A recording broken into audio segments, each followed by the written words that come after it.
Evangelio de Juan, capítulo 21, versículos 18 y 19. De cierto te digo, cuando eras más joven te ceñías e ibas a donde querías, mas cuando ya seas viejo extenderás tus manos y te ceñirá otro y te llevará donde no quieras.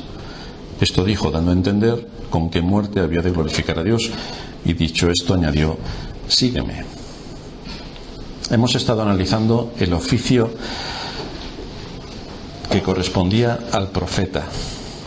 Un profeta de Dios, hemos dicho, es un hombre que ha sido llamado para dar a conocer la voluntad de Dios con las mismas palabras de Dios, es decir, se configura como boca de Dios. Cumple la función de boca de Dios para el hombre, y por ese medio Dios transmitía a los hombres su voluntad, por medio de los profetas que actuaban como boca de Dios. Pero hemos visto también cómo ahora Cristo es colocado en la categoría de profeta, y se le ha encomendado la tarea y este oficio de profeta. Por lo tanto, lo que vemos en las Escrituras, en las enseñanzas del Nuevo Testamento, es que tenemos en Cristo el gran profeta que Dios ha dado a la Iglesia. Recordemos que la Iglesia está formada por un grupo de personas que han sido llamadas una a una para sumarse a la Iglesia local. Es la congregación de las personas que han sido convocadas para ello. Es decir, Dios ha llamado a su Iglesia una por una cada una de sus ovejas y las ha traído a la Iglesia. Esto es lo que significa Iglesia. Por lo tanto, tenemos que preguntarnos qué tiene que ver Cristo como profeta con todas estas personas que han sido llamadas para formar la casa de Dios. ¿Qué tiene que ver Cristo con todas estas personas que se congregan como Iglesia? ¿Quién es el que puede instruir a la Iglesia en todo lo que necesita? ¿Quién puede hacerlo? ¿Quién es el que enseña a la Iglesia y a cada uno de los que la componen en las cosas en las que como cuerpo de Cristo deben crecer, deben creer y deben hacer? Y lo que encontramos en las Escrituras es que Cristo es la principal piedra del ángulo, sobre la que descansa todo el edificio de la Iglesia. Y es Cristo también quien se encarga de edificar a la Iglesia. Y lo hace, como no podía ser de otra manera, ejerciendo su oficio de profeta. Cristo está hablando a su Iglesia. Por eso se nos dice en Hebreos 12:25 que nos está amonestando desde los cielos. Es decir, nos está hablando por medio de su palabra a través de aquellos a quien Él ha puesto en su Iglesia, los pastores y maestros, para que enseñen toda palabra de Dios. Estuvimos analizando una de las formas concretas en las que Cristo ejerce como profeta en su Iglesia. Y decíamos, en primer lugar, que Cristo ejerce como profeta para erradicar la ignorancia, y lo hace por medio de su palabra. La ignorancia, sabéis que la ignorancia es terrible. La ignorancia en las verdades y en las doctrinas bíblicas es una de las causas que provocan más daño dentro de la Iglesia y que destrozan completamente al ser humano. El engaño se camufla perfectamente y ese es su propósito, engañar, hacer que parezca una cosa cuando realmente es otra.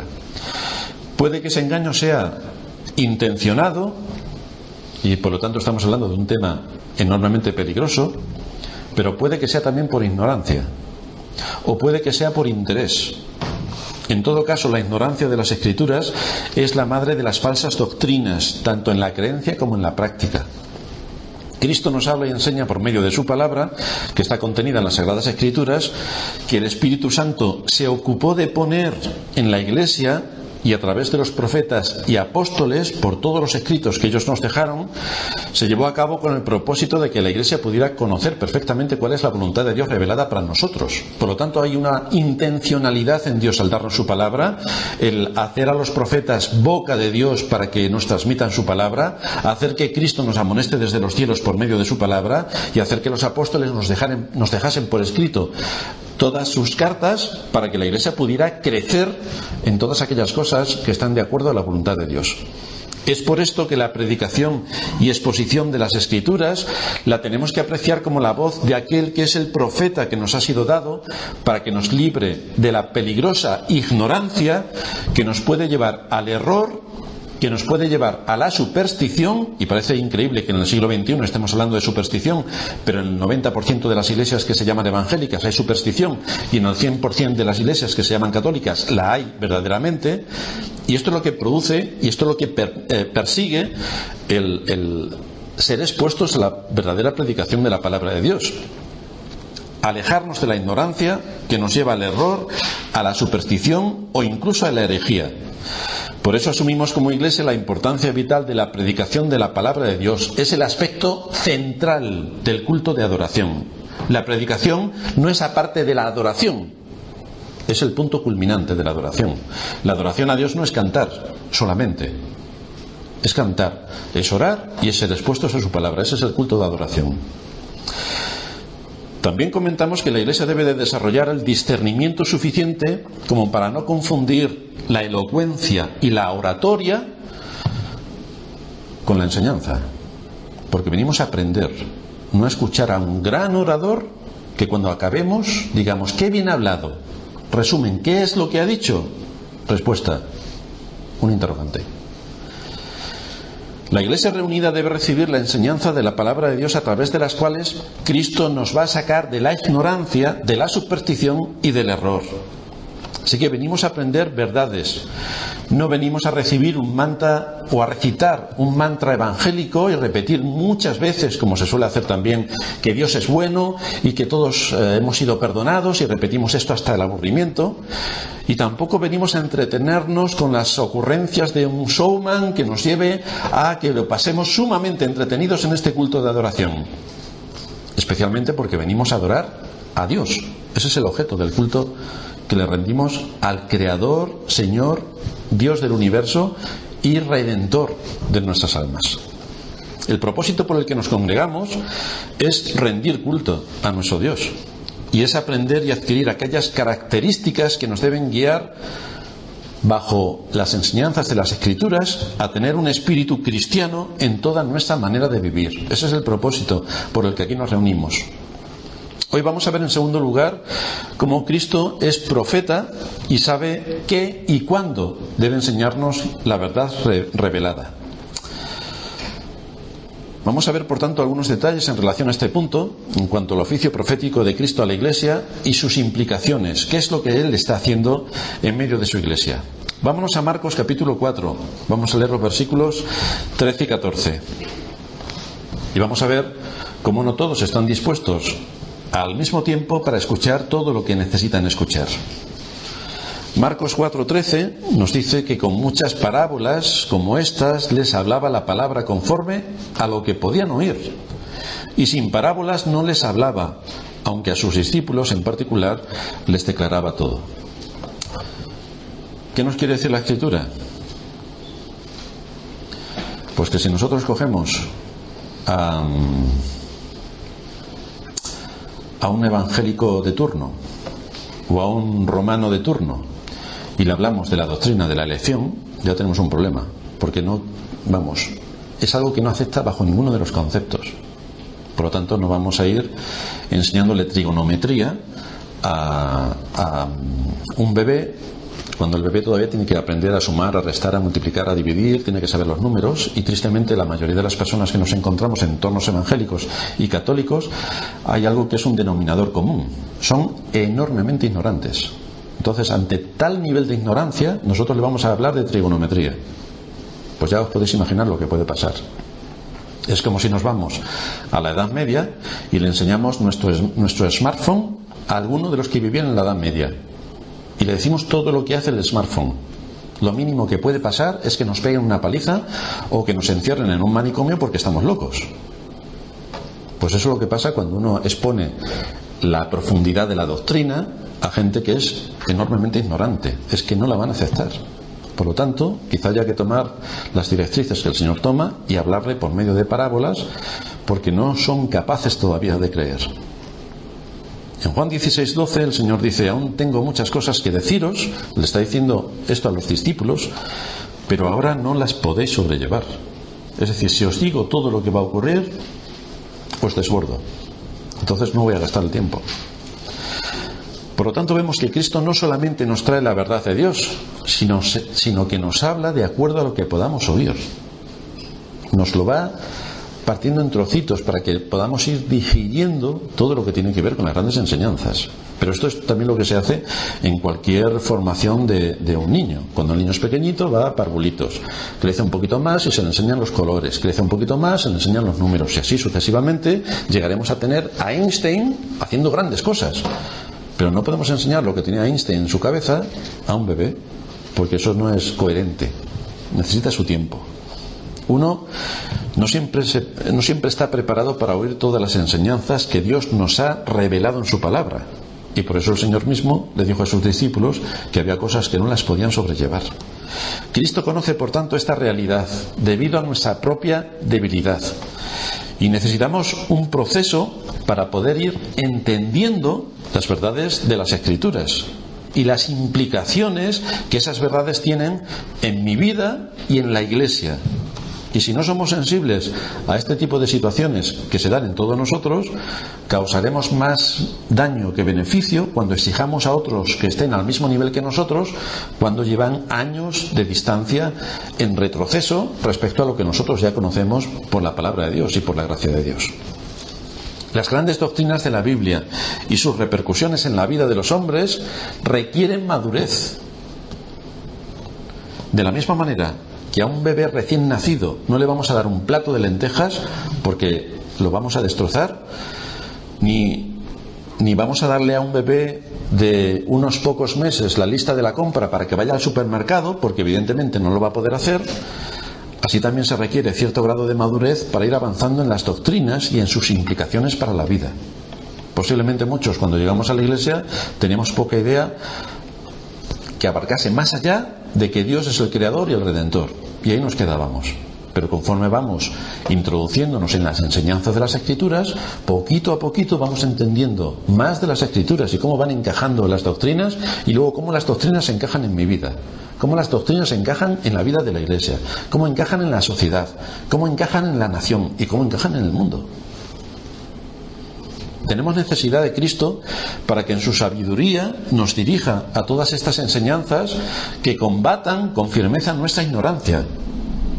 Porque si nos dejamos llevar por el mundo que nos envuelve, acabaremos igual que el mundo que nos envuelve, es decir, ignorantes en grado superlativo.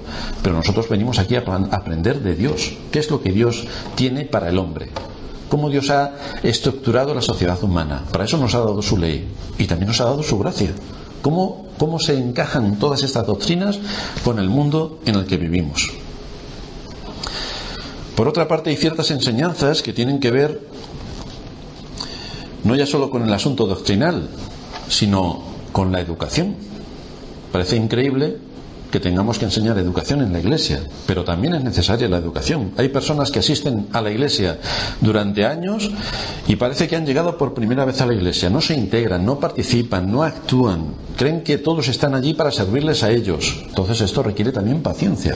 Hay que ir integrando a las personas nuevas que vienen a la Iglesia y haciéndoles participar en todas las responsabilidades hasta donde se pueda que son necesarias para la Iglesia.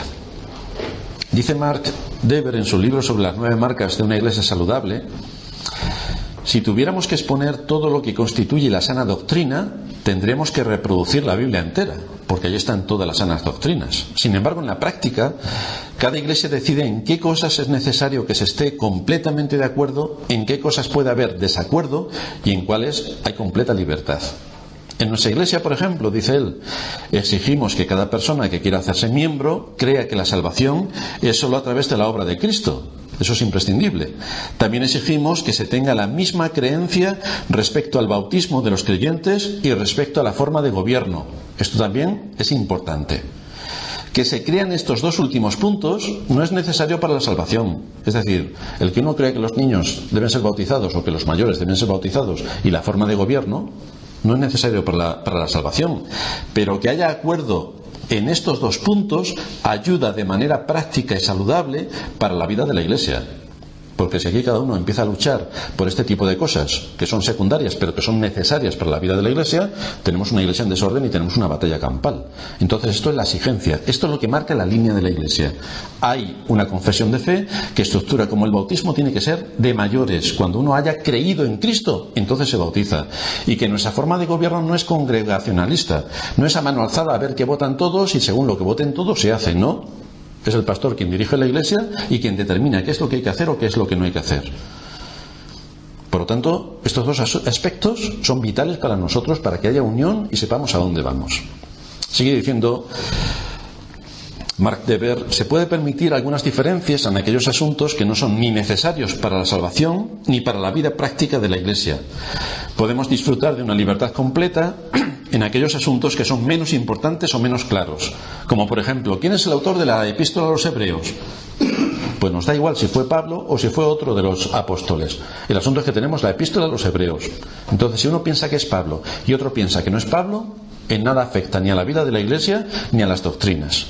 Ahora bien, sigue diciendo, la enseñanza de una doctrina sana implica un compromiso total con ciertas doctrinas que a menudo son ignoradas y que sin embargo son claramente bíblicas.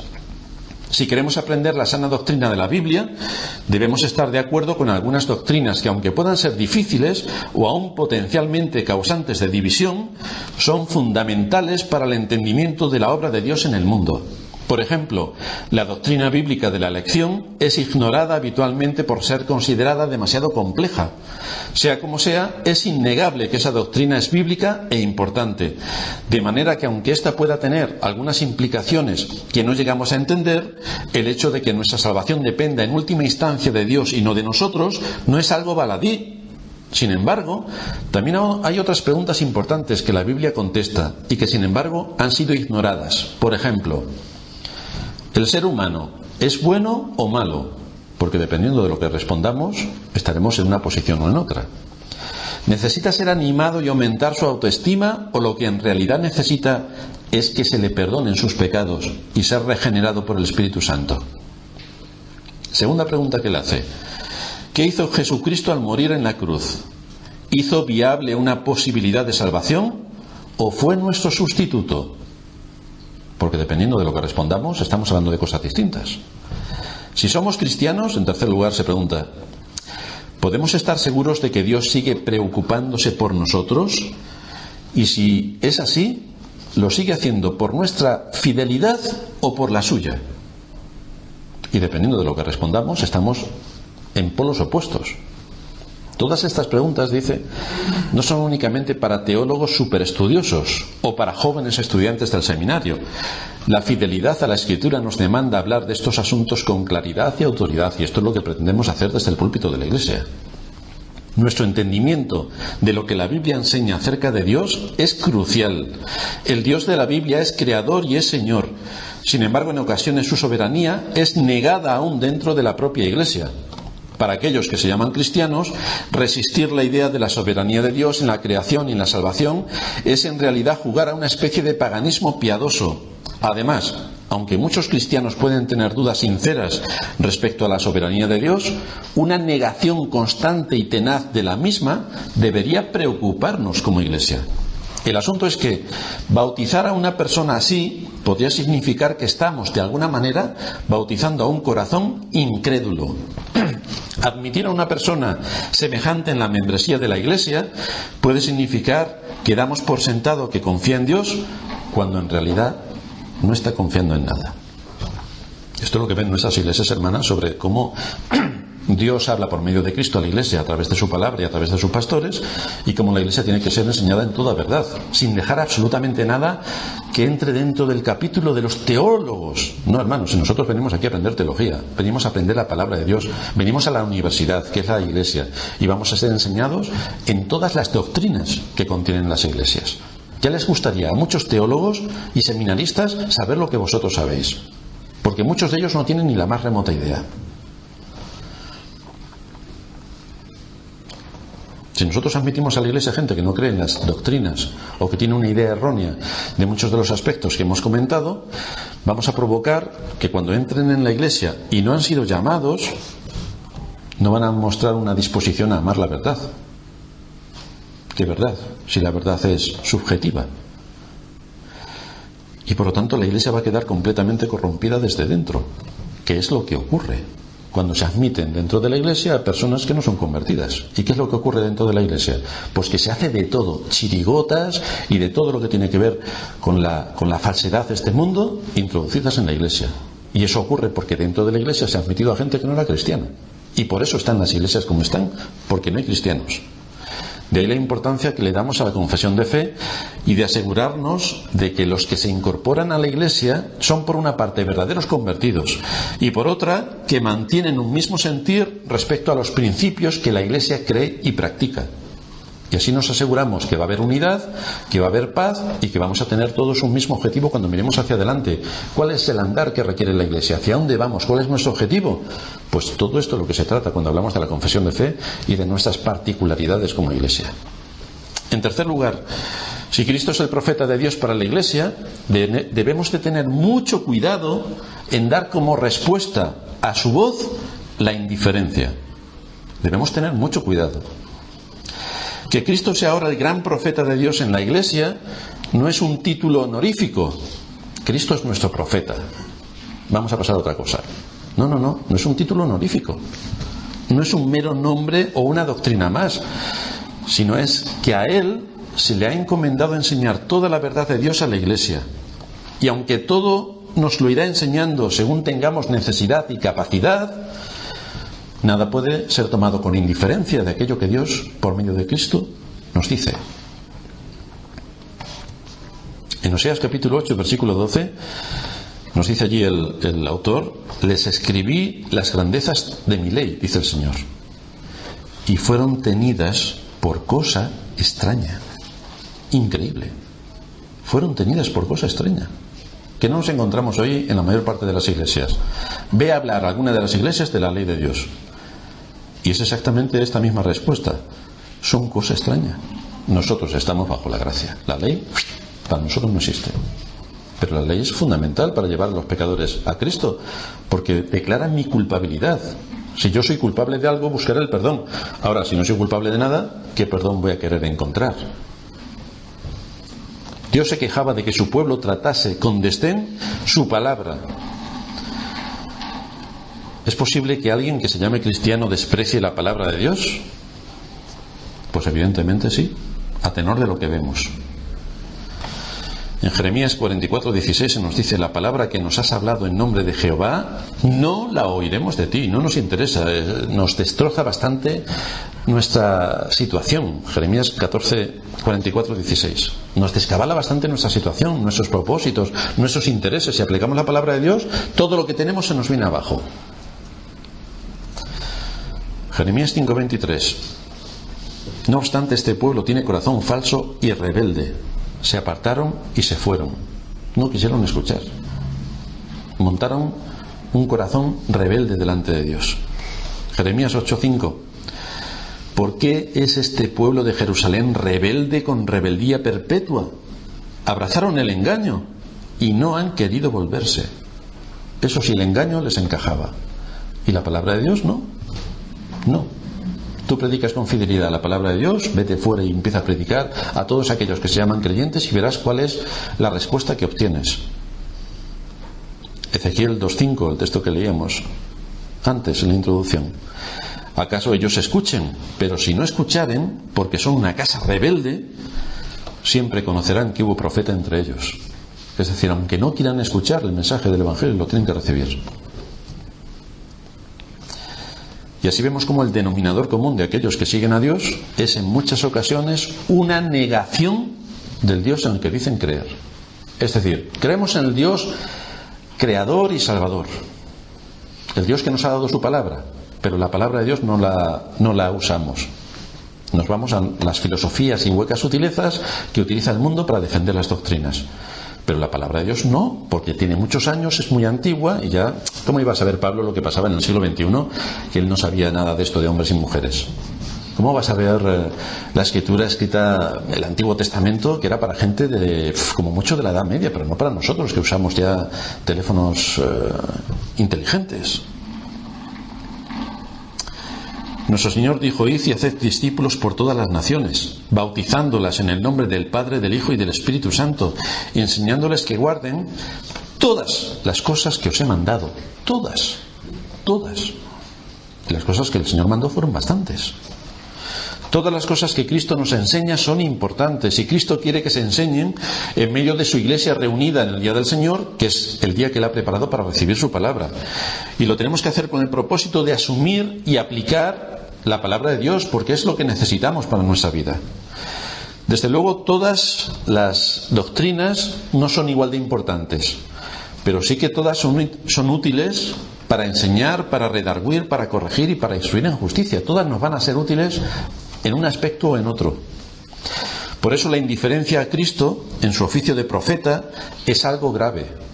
Tener como cosa extraña lo que Cristo nos trae según su misericordia y para nuestra necesidad no puede ser tomado con indiferencia, porque es Cristo quien nos habla desde el cielo a nosotros. ¿No deberíamos poner un corazón atento a lo que Él tiene que decirnos? Venimos como discípulos suyos para ser enseñados por Él. Y es aquí y ahora una ocasión especial que Dios nos brinda en su misericordia para ser enseñados por nuestro gran profeta, nuestro Señor Jesucristo. Tuvimos hace unos años a una persona entre nosotros que vino a estudiar a Madrid y coincidió cuando estábamos exponiendo una serie de mensajes que duraron varios años también sobre la carta a los romanos. Esta persona que nos visitaba supuestamente era creyente, pero no le apetecía mucho venir porque decía que la carta a los romanos ya la impartieron en su iglesia y que, en fin, él ya tenía esa asignatura como resuelta y por lo tanto no hacía falta que viniese a la iglesia. Lo cual demostraba cuál era exactamente la fotografía de su corazón. Si alguno piensa, lo que están predicando ya lo sé, eso ya lo he oído, ¿qué me van a enseñar a mí? Pues lo que está demostrando exactamente es un espíritu soberbio.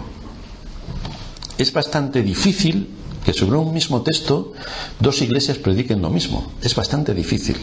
Pero aunque predicasen exactamente lo mismo, solo con que escuchemos el mismo mensaje con unos meses de diferencia, es otro mensaje nuevo para nosotros porque nuestra situación ha cambiado.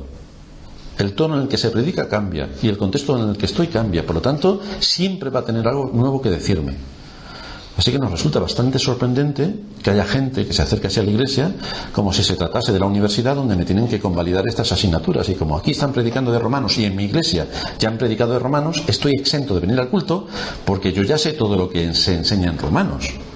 Claro, el espíritu de soberbia que emana de ahí es increíblemente infinito. Pero son las cosas que tenemos en medio de las iglesias. Lo que sí nos enseña la Escritura es que debemos huir de esa actitud del corazón que tiene la palabra de Cristo como poca cosa o que la trata con indiferencia. Es responsabilidad también de la congregación asegurarse de lo que escucha. Primero para nuestro propio beneficio. Lo que estamos escuchando es para nuestro propio beneficio, pero después me tengo que asegurar de que el que está predicando predica de acuerdo a lo que es la doctrina de la Iglesia, de acuerdo a lo que la Iglesia cree y de acuerdo a lo que la Iglesia practica. Nos tenemos que asegurar de que la predicación se mantiene en una línea fiel con la confesión de fe que decimos creer y que está en sintonía completa con la palabra de Dios para no dejarnos engañar. Porque pasarán los años y evidentemente vendrán otras personas a cubrir el oficio de pastor. ¿Y qué le vamos a demandar a aquel que cubra o que pongamos en el oficio de pastor? ¿Que sea buena persona? ¿Eso es lo que le tenemos que demandar?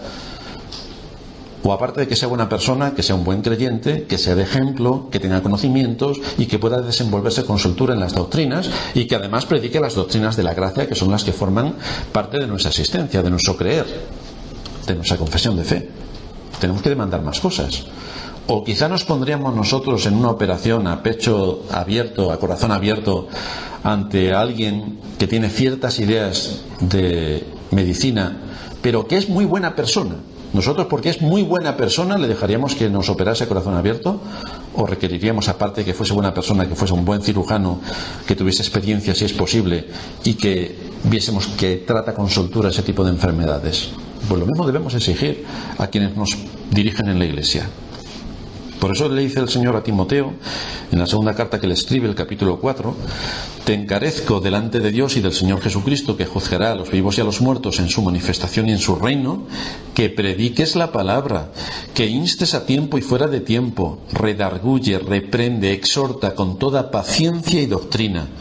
Porque vendrá tiempo cuando no sufrirán la sana doctrina, sino que teniendo comezón de oír, se amontonarán maestros conforme a sus propios deseos y apartarán de la verdad el oído y se volverán a las fábulas.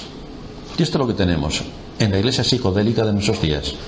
Se aparta de la verdad del oído y a las fábulas, a disfrutar. Porque no se lo pasa mucho mejor cuando te cuentan un cuento que cuando tienes que estar expuesto a una clase de matemáticas. Y lo que aquí aprendemos son matemáticas, es ciencia, es todo lo que necesitamos para la vida. Por lo tanto, tenemos que tener cuidado de cómo escuchamos a aquel que ha sido enviado por Dios, nuestro Señor Jesucristo, para no darle como respuesta a su palabra la indiferencia. Si Cristo viene a hablarnos y se tiene su palabra como algo extraño, ya sea por las modas sociales, por mi propio interés, por causa de mi pecado, no me podré extrañar si yo soy el que es un extraño para Cristo. No me podré extrañar. En cuarto y último lugar, Cristo ejerce como profeta de Dios para ir erradicando la incredulidad a su palabra. Sabéis que uno de los defectos que traemos de fábrica, aparte del orgullo, el egoísmo, el ser altaneros y 27 millones de cosas más, una de ellas es la incredulidad. Somos incrédulos. Si nos cuentan una aventura psicodélica nos la creemos, si nos cuentan la verdad no. Esa es la condición del ser humano. Y este es otro, como lo es, de los grandes males contra Cristo en su oficio como profeta, ya que todo cuanto Cristo dice y demanda precisa siempre de una respuesta de fe por parte del que escucha. En Lucas 24-25 encontramos la reprensión de Cristo a sus discípulos, camino de Emaús. El Señor les ha estado por 3 años y medio exponiendo algunas doctrinas importantes, tienen todo lo que dice Moisés y los profetas y no recuerdan, no les apetece o no encaja dentro de lo que ellos esperaban que fuese el Mesías. Y el Señor les dice: oh insensatos y tardos para creer todo lo que los profetas han dicho. Insensatos y tardos en creer lo que los profetas han dicho. Este es un reproche bastante severo contra la incredulidad. Incredulidad que viene como fruto de un mal corazón, de pensar con malicia. Por lo tanto, como ellos no querían pensar de acuerdo a lo que Dios había dejado en su palabra, pues entonces empiezan a pensar en otro tipo de asuntos. Es cierto que hay ocasiones cuando la incredulidad es debida a nuestra propia debilidad. Somos seres humanos y somos falibles. Por ejemplo, en Marcos 9:24 encontramos al padre del joven endemoniado que le dice al Señor: Señor, creo, ayuda a mi incredulidad, ayúdame en medio de todo lo que estoy pasando.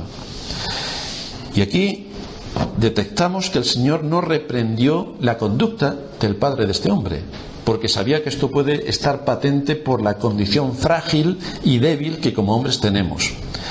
Pero no es de esta incredulidad a la que nos estamos refiriendo, sino aquella que es fruto de una indisposición moral, de un corazón duro. A esa nos estamos refiriendo. Fijaos en Marcos capítulo 16, versículo 14, cuando el Señor está apareciendo allí a sus discípulos después de haber resucitado. Dice que finalmente se apareció a las 11, estando ellos sentados a la mesa, y les reprochó su incredulidad y dureza de corazón, porque no habían creído a los que le habían visto resucitado. Tienes testimonios, tienes testigos, tienes los datos de las Escrituras y no quieres creer. Pues aquí tienes el reproche del Señor. En Hebreos 3:12, mirad, hermanos, que no haya ninguno de vosotros corazón malo de incredulidad para apartarse del Dios vivo. Un corazón malo de incredulidad es aquel que tiene como propósito negar la evidencia. Niega la evidencia. Es algo que estás viendo, que está palpable, que se te está argumentando y se niega por completo. Cuando hay una indisposición para aceptar la palabra de Dios, es una señal de que el corazón está actuando con malicia. Aparte de que puede que esté muerto, pero está actuando con una malicia soberana. Si Cristo es el gran profeta de Dios, de quien Dios ha dicho: a él oír, es él la voz que nos habla desde el cielo. Es por oír con fe, por lo que Cristo promete a su pueblo traerle consuelo y esperanza. Recordad que esto es dicho a los creyentes que hemos creído en Cristo como nuestro Salvador, pero que tenemos que recibir y creer todo cuanto se nos habla desde el cielo. Que unos tienen que luchar más, otros menos, contra la incredulidad, pero la tenemos que quitar de nuestro corazón para oír a Cristo, que es el profeta de Dios, y lo tenemos que hacer con un corazón enseñable. ¿A qué conclusiones nos lleva todo esto? Todos estos aspectos que hemos estado viendo respecto a la función que Cristo ejerce como sacerdote en la Iglesia, que comentábamos la semana pasada, como profeta, y todas las repercusiones que esta función tiene, se podrán plantear y se podrán asumir y se podrán ejercer solamente por la fe. Solamente por la fe. Por la fe tenemos que venir y congregarnos en torno a Cristo. Por la fe podemos oír a Cristo hablándonos desde el cielo. Por la fe admitiremos y aceptaremos la enseñanza de Cristo. Por la fe esperaremos que cada día que nos reunamos como iglesia venga Cristo a hablarnos y a tratar nuestra ignorancia, a guiarnos con las doctrinas adecuadas para que podamos recibir, según el tiempo y el momento y nuestra capacidad, todo lo que necesitamos para madurar. Y de esta manera podemos ir erradicando la incredulidad en nuestros corazones. Podemos ir quitando el error de nuestros corazones, podemos ir eliminando la superstición y podemos ir dirigiéndonos por el camino eterno. Así que solamente nos queda seguir orando a Dios para que tenga misericordia de nosotros y que podamos reunirnos con un corazón sincero juntamente con nuestros hermanos para la adoración pública, para hacer lo que hoy estamos haciendo, reunirnos en torno a Cristo, donde Él pueda seguir guiando nuestros pasos como el gran profeta de Dios que es. Es a Él a quien Dios ha designado para nosotros, para que nos enseñe, para que nos guíe, para que nos consuele, para que nos aliente. Vamos a terminar en oración.